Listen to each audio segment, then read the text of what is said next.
পৃথিবীর সবথেকে দামি এবং গুরুত্বপূর্ণ সম্পর্কের নাম কি জানেন? শুনলে খানিকটা অবাক হবেন, তবুও জেনে রাখুন।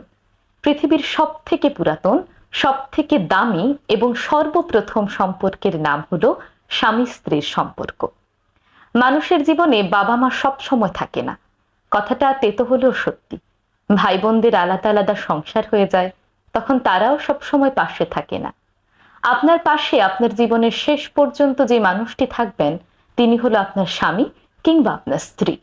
এজন্যই দেখবেন বাবা মায়েরা সন্তানের বিয়ে দেওয়ার আগে এত চিন্তা করে, সন্তানের জীবন সঙ্গী কিংবা জীবন সঙ্গিনী নির্বাচন করার আগে এতবার ভাবে। কারণ বাবা মায়েরা জানেন পৃথিবীর সব থেকে দামি এবং গুরুত্বপূর্ণ সম্পর্ক হলো স্বামী স্ত্রীর সম্পর্ক। তাই নিজের সন্তানের জন্য যদি সঠিক জীবন সঙ্গী কিংবা জীবন সঙ্গিনী নির্বাচন করতে পারেন, তাহলে তাদের বাকি জীবনটা তারা সুখে শান্তিতে